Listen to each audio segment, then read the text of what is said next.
So today I wanted to do a fun video. I wanted to do a video where I like paranormal stuff. I just find it fascinating. So I wanted to share 3 ghost stories that my family members have told me. I'm gonna tell the stories from the least scariest, what I believe to be the least scariest, to the most scariest and most unbelievable. The first story took place in Bangalore, India. This was told to me by my mom.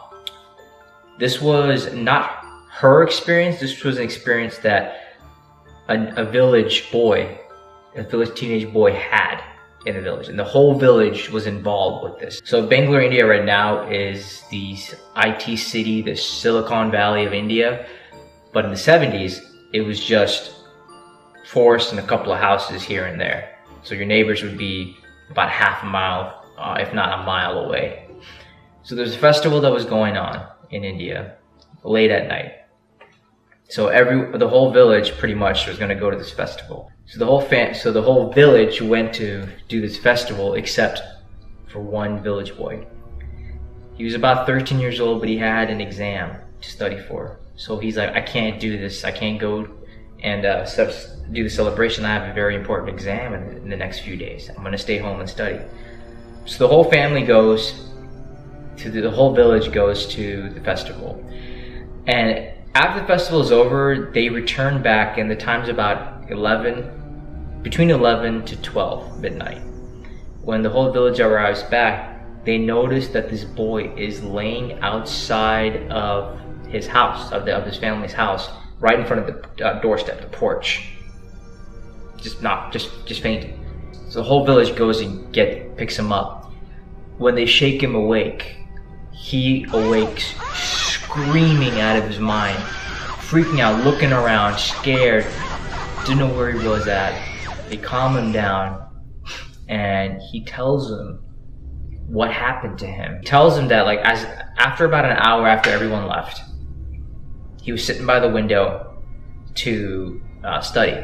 He was using the street light that was outside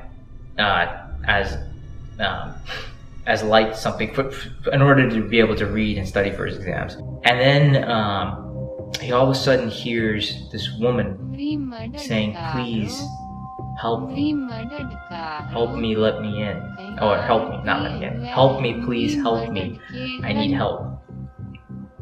He was a little confused about why there was someone out there, but he didn't think of anything of it. He really thought it was some woman that needed help, and she was banging on the front of the house, the door.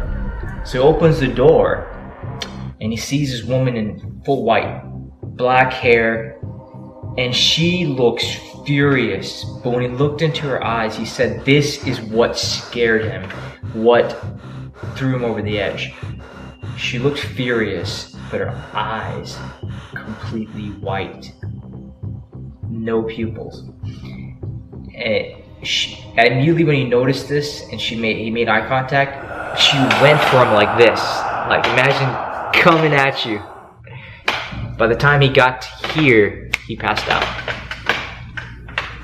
So this thing just came right at him and he fainted. That's the last thing he remembers, is seeing this thing come right in front of his face.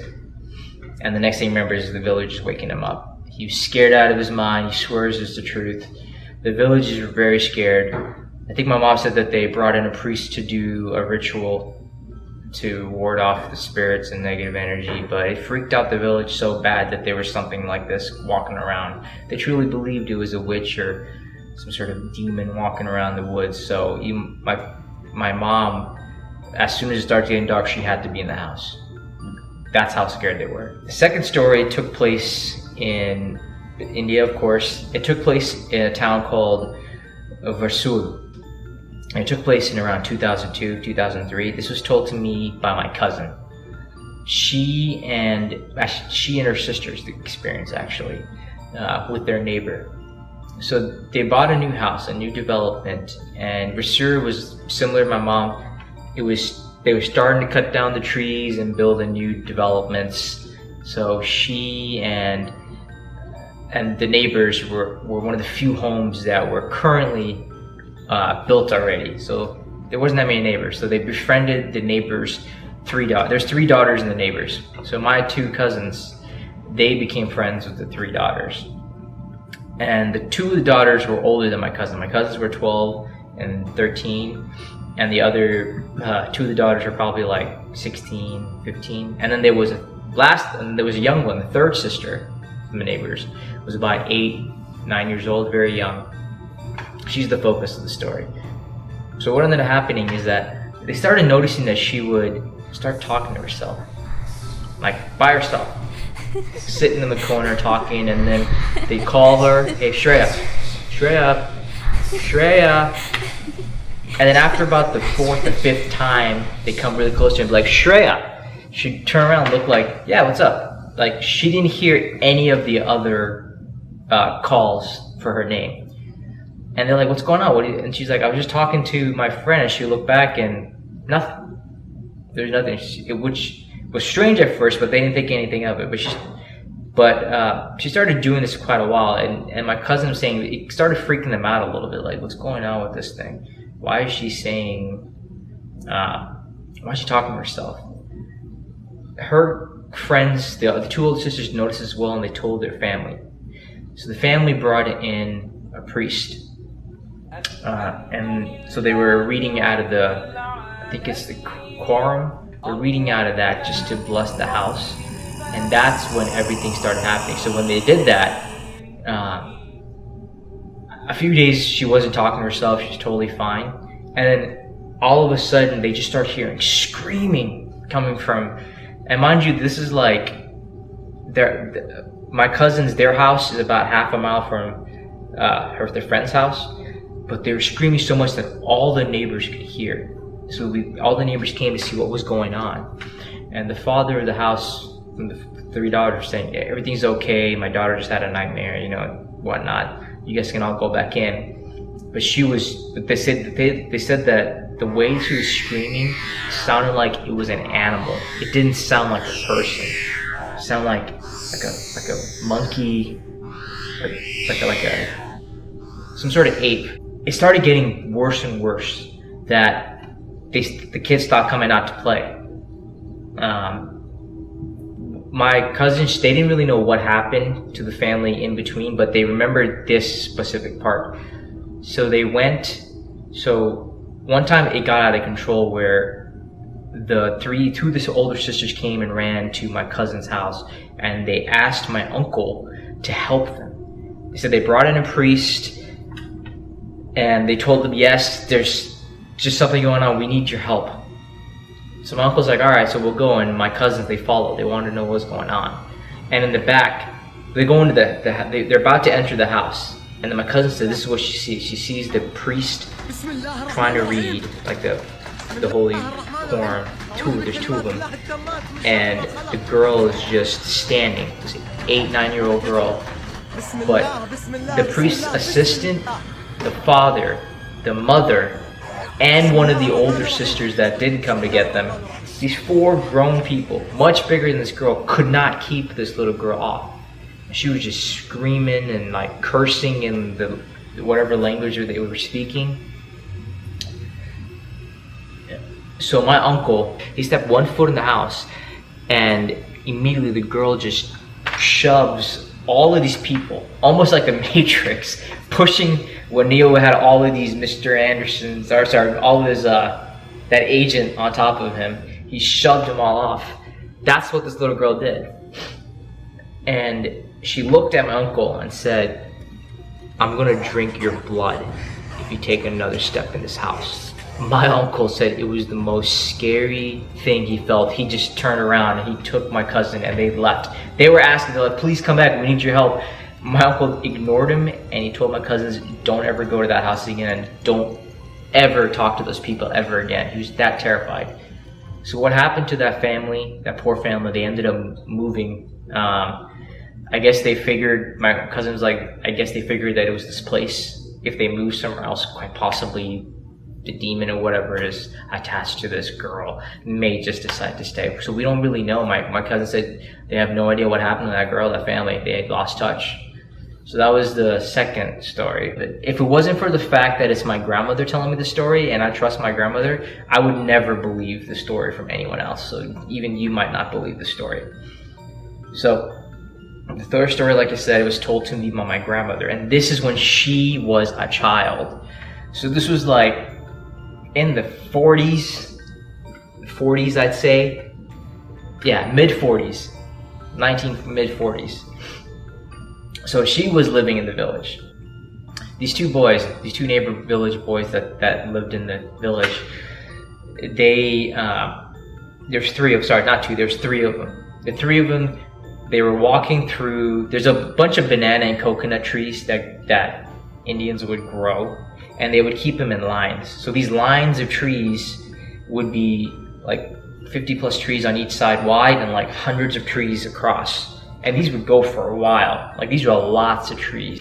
So they're walking around and two of the boys are telling them that this place specifically has this weird demon around. We gotta be careful. We can't wait till we gotta get out of here before the sun starts setting down.